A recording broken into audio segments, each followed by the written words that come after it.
At first, there was silence, then quickly erupted into screaming. You killed her!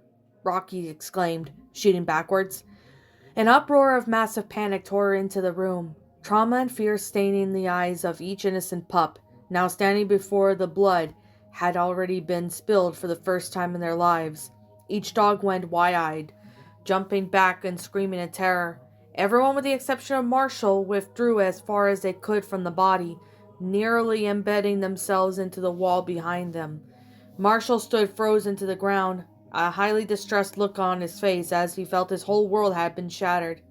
He wasn't moving, lying still as if he had been paralyzed to the floor as he gazed the eyes of the murdered cockapoo. This wasn't a dream. It was real. It had really happened in front of their eyes. Sky was dead. Chase was still locked in his fighting stance, but hostility he could have had long since diminished. He couldn't believe what he had done, initially, but his mind quickly turned into denial. Wait, he muttered blankly. No. He searched for anything he could not believe in his own eyes. Wait! He finally came back, stuttering as swiftly as he returned the gun to his pup pack. Why would you do that? Rocky cried from across the room, pressed up against the wall. Sky! Zuma howled in distress. Chase stared at Sky's body as if he couldn't process what he had killed her. The fearful cries of his friends echoed from across the room. Rocky tried to yell for Marshall to get back, but the Dalmatian stood frozen to the ground. Narrowing his eyes for a moment, he finally remembered why he had pulled the trigger in the first place.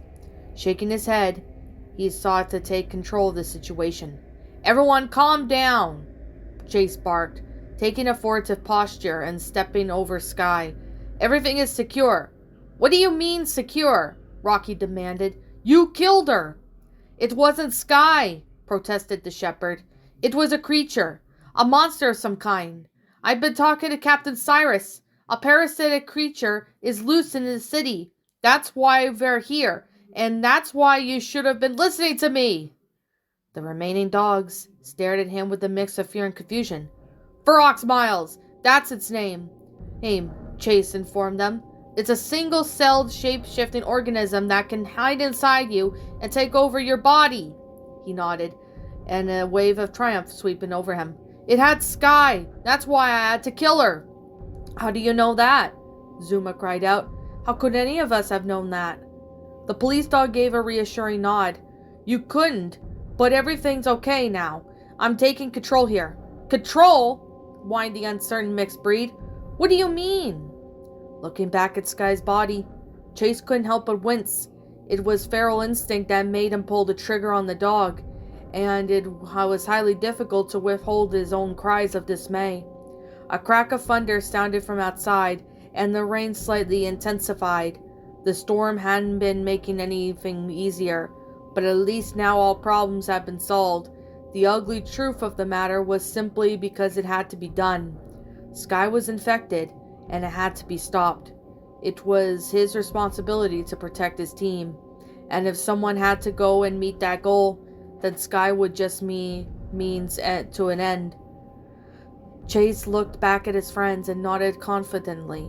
If it means to all of you do exactly as I say, we could secure this area and I could contact the ACG.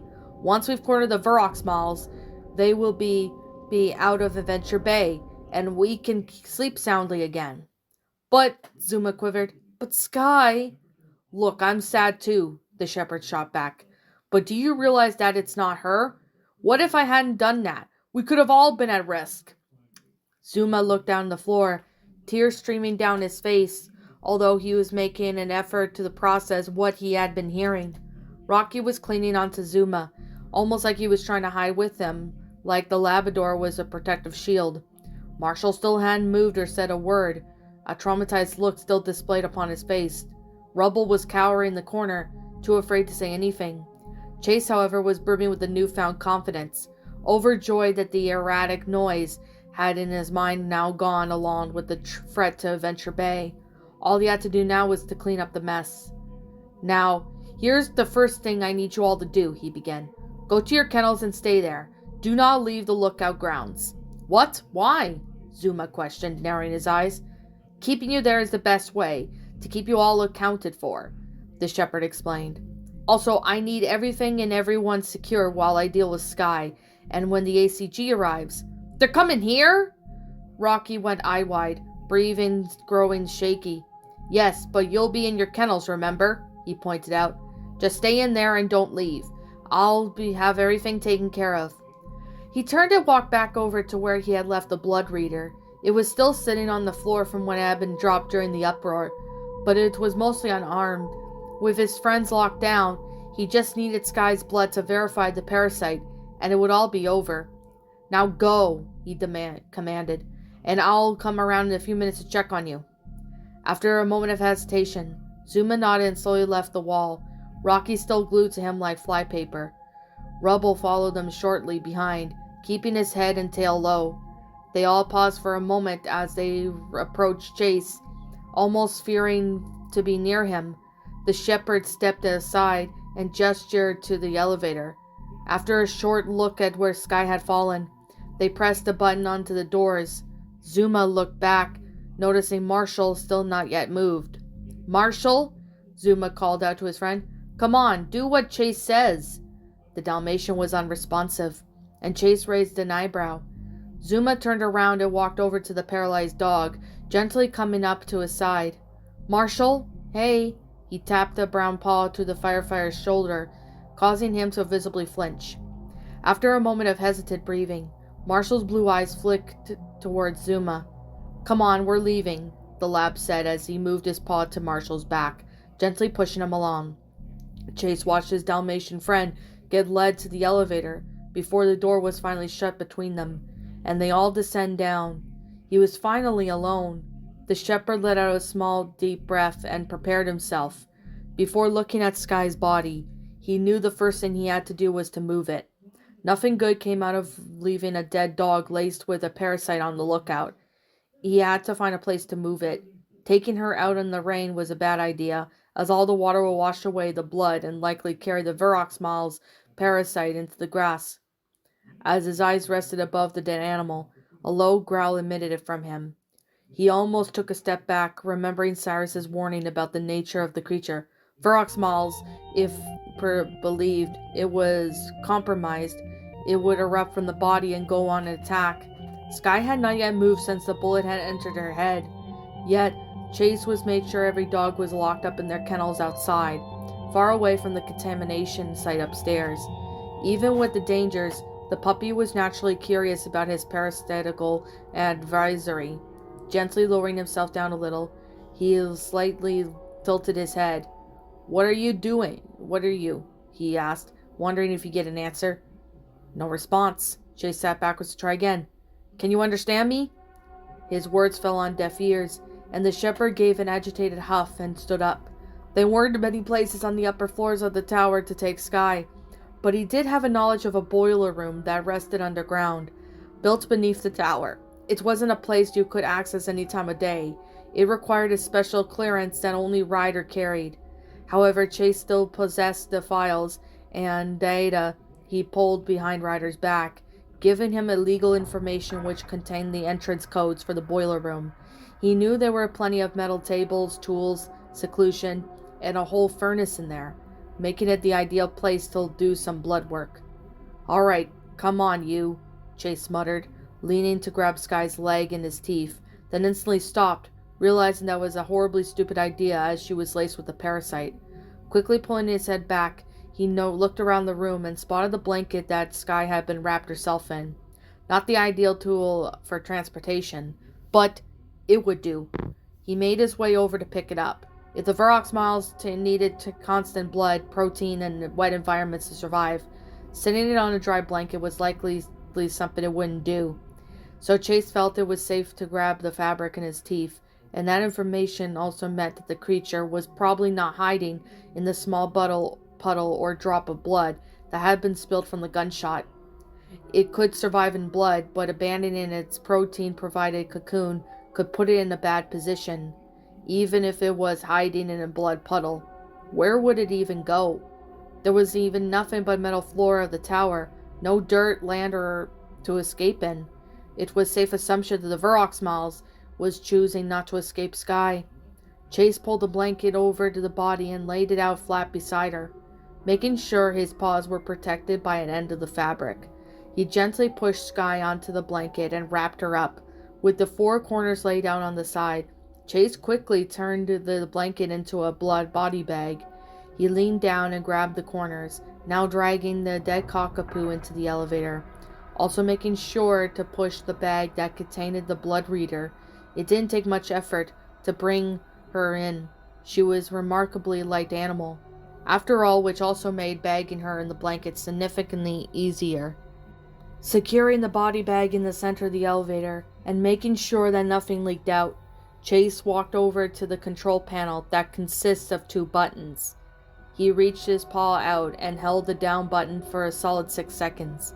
A hidden panel opened up just underneath, revealing a keypad. "Alright, what is it again?" Chase lowered his ears, squinting his eyes as he looked over each number button. 6, 2, free, He hit each one and then stopped for a moment. "I think 7 came after?" It took him a moment until he finally inputted the correct combination, and the elevator doors closed as it began to move downwards. The shepherd had sat back and took a moment to breathe, trying to ease his nerves. There was still panic in the air, but a few deep breaths would likely ease Chase into moving forward. But the emergency radio Cyrus had given him still dangled from his collar, just itching to be pressed to call into the heavy artillery. Just a few hours from now, everything would be solved. The creature would be contained, the ACG would leave forever. Cyrus would command him, a funeral would be held for Sky, and all of his friends would finally understand how much he sacrificed to keep them safe. A light had died in the elevator as it moved underground, shrouding the Chase in darkness. He took some deep breathing exercises. It all came to a slow halt, and the doors opened, washing him in hot air. The boiler room was still small, slightly cramped area, bathed in the red and orange lights. Metal tables sat against the walls, carrying tools like someone had left them there years ago. An ideal place to get work on Sky. At the end of the room, there was a massive metal furnace, sitting imposingly as the small embers flickered through the slitted door at the front. Dozens of pipes leached over out to this structure, groping along the walls and ceiling, ready to deliver gas and hot water, whatever it needed was desired. Small blasts of steam periodically hissed from the pipes, and one catching Chase in the side as he passed, causing him to jump as the hot air hit him. Chase was not a fan of the near-scorching temperature, but he hoped that the heat would agitate the creature enough to emerge more clearly through the Sky's blood. "Okay, you," Chase panted, lifting Sky up onto the table and removing the blanket. "Show yourself." He walked back to the elevator, where the small bag still lays across the floor, beginning to sweat under his fur and from the heat. He nosed open the bag and retrieved a small blood-reading device, along with the small cotton tips he used for swabbing. It took him a few seconds to align Sky's body properly on the table, making sure to position her in a way where if the Varrock miles erupted out, he'd be able to quickly push the table and sweep her into the furnace. He swabbed the wound in her head, the killing blow that Chase had inflicted upon his own will. He wasn't proud of what he had to do, but if the threat was secured, he'd be able to turn himself in for his action. Owning up to what he had done, with the tip now stained with bright crimson red, he stuck it into the machine, his heart beginning to race. The screen flicked on, processing the DNA symbol. "Come on," Chase growled, staring down at the little device. "Show me!" The small machine merely beeped in response, working its way at reading the blood. Chase narrowed his eyes. It didn't take nearly this long when he tested his own blood. It has its results in mere seconds. Why was it taking its time now? He was growing angry, even more from the heat, and Chase was about to lash until he spotted a small detail on the screen. It was a little symbol of the thermometer, blinking rapidly on the screen, and he quickly relaxed as he realized what he was doing wrong. The excessive heat of the room was slowing down the machine, forcing it to exert more power and cooling itself than actually running its task. I should have done it upstairs, Chase muttered, exasperated. He was starting to feel nauseous from the heat himself. He made his decision to return outside and check the others. Hopefully returning the reader to cool air would speed up the process. Night had shrouded in Adventure Bay when Chase emerged outside into the rain. The storm had not yet settled, the fervor confirmed by a crack of thunder and a flash of lightning. Chase shrugged it off and gently placed the blood reader in a spot where it wouldn't be waterlogged from the rain, leaning in against the wall of the elevator but making sure to keep its doors open. He was hoping that the cool air from the rain would cool it off and give him the results he wanted. Seeing as he was already outside, he figured it would be a good idea to check on everyone else, make sure that they were abiding his rules. Chase stretched for a moment before placing his paws on the wet pavement and trekking out into the storm. Deciding to check Rocky first, he passed under the slide that was wrapped in around the lookout, which acted as a waterfall as the rain collected in it. Approaching the green kennel, Chase took a breath and knocked on the door. "Rocky?" "What?" came the muffled voice from inside. "Rocky, it's Chase. I'm just checking on you." "Chase, in all honesty, I really don't want to talk to you right now." The shepherd sighed, looking off to the side as he shook off the water that had collected in his fur. "I guess that's fair, seeing if you're okay, you know?" Rocky's voice came on to the other side of the door. "I'm not okay, Chase. No one is." "That's fine. Just know everything will go back to normal in just a few hours," the police dog tried to reassure. "I highly doubt it." After a short conversation, Chase knew the mixed breed wasn't interested in talking. He didn't blame the dog. He wouldn't blame any of them if they were currently in distress. Witnessing their friend being executed for something they didn't or understand could sow confusion and fear among the dogs. But in the time they would be stand strong, he moved across the lot as the rain flooded down above him, coming to Rubble's kennel and seeing that his door was actually open. The bulldog was lunging outside, trailing his paw along the wet concrete. "Is it my turn to die now?" The smaller dog gazed up on his ember eyes at the shepherd. Chase hesitated for a moment, appalled by the statement. "What? No! There was a threat in the tower and I secured it." "Sure, I guess," shrugged the construction worker, then stood up. I think I'm going to sleep now." "You tired after all that?" "No," Rubble turned around, walking to his den. "I would just really like to get this day over with." Chase tried to end it on a happier note. "Oh, sleep well," when he got no response as the kennel door was shut in his face. "Fine then," he muttered quietly. The sign that Rubble was just stressed. He turned around and made his way to the next kennel, until something caught his eye. He stopped in the rain and his vision snapping into it as his ears shot into the air. All his senses suddenly were on alarm. There was a figure moving in the darkness, a shape revolting his way across the grounds, like a illuminating predator. It was just standing outside the rage of the outdoor lights, concealing it in the darkness of the night.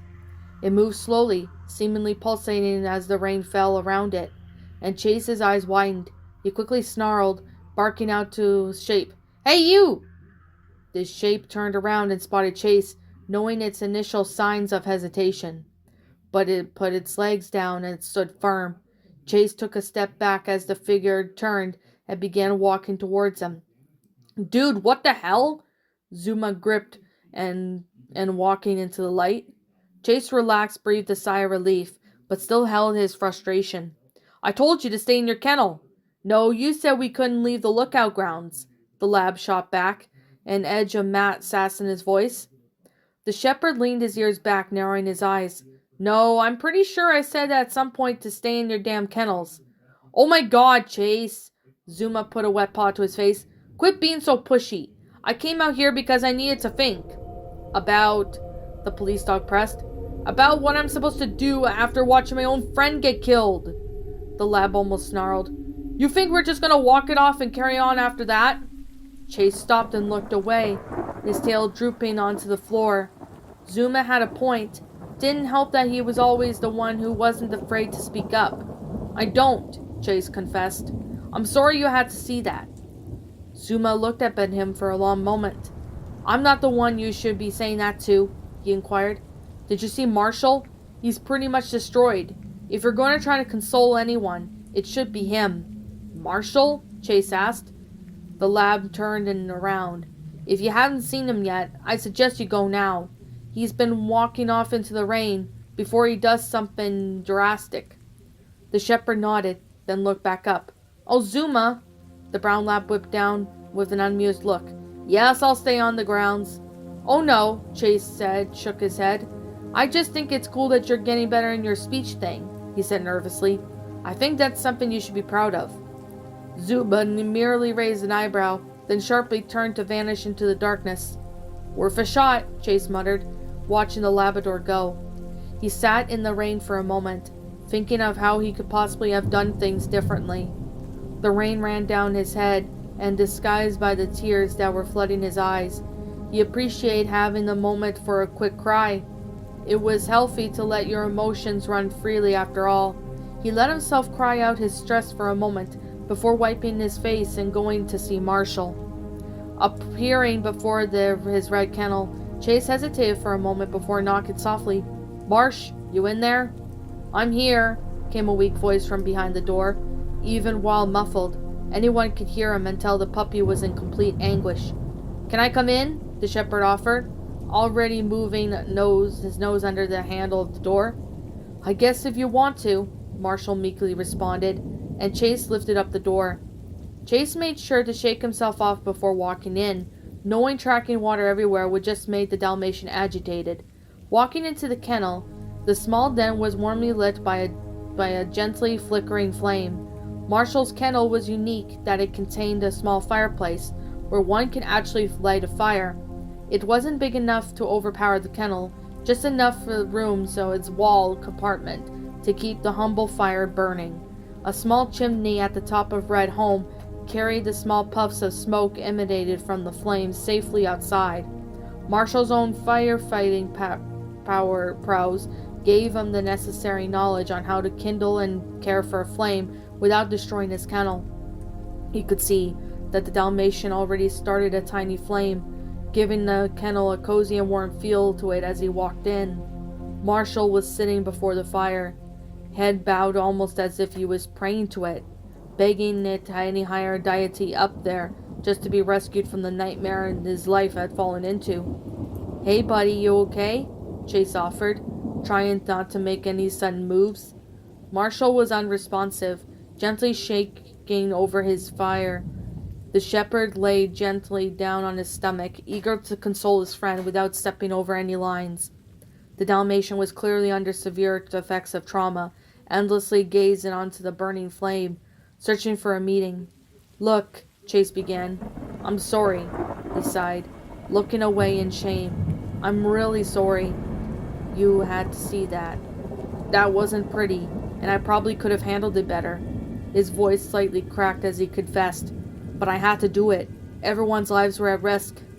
The Dalmatian gave no reply. You matter to me, okay? Chase pleaded. I just hope that you'll see this why you had to happen. Sky, Marshall cracked. It wasn't her. The police dog took a step towards her. I don't want to scare you even more than I already have, just so you know that it wasn't her. The spotted dog began sniffling, prompting Chase to move closer, slowly coming up on his back. Whatever happens, the shepherd whispered, I'll always be here to protect you. Marshall slowly turned his head around, revealing his tearful eyes to his friend. Is anyone else going to die? No, Chase came forward confidently. No, I'll never let that happen. He held up his arms and wrapped them around Marshall, pulling him into a hug. I'll never let anything hurt you. They stood motionless for a few seconds, until Marshall draped his own arms over Chase, nestling onto his shoulder as he returned the hug, promptly crying into Chase's fur. It was agonizing to see Marshall like this, emotionally and physiologically broken from witnessing something as vicious as death. He was just a puppy. They all were, and now they fear and shrouded their usual joyful lifestyle. I will protect you, all of you, Chase repeated, cradling the Dalmatian. You just have to trust me and do as I say. Marshall sniffed for a moment before letting go. Okay. He gave the frail dog a warm smile. Stay in your kennel, Marshall. I'll say when you come out. They broke apart as Chase gave them some final reassuring words. He knew that Marshall was sensitive, and he'd do whatever it took to help him feel better. But first things first, the blood reader was surely ready by now, so the shepherd gave the Dalmatian a long look before finally turning and leaving the den. Passing through the rain, he briefly saw Zuma sitting nearby, facing away from the lookout, deciding not to bother him. Chase considered leaving. Only having one dog outside is probably not too harmful. Making his way back to the small machine, surely it cooled down by now as it rested still in the elevator. The heat within it soothed away. Sure enough, the screen now had a blinking light, signaling that the test was complete. Chase looked down at the screen, expecting all questions to be answered. Instead, a wave of confusion hit him, narrowing his eyes and blinking in bewilderment at what he saw. What? Wait, he said, puzzled. What?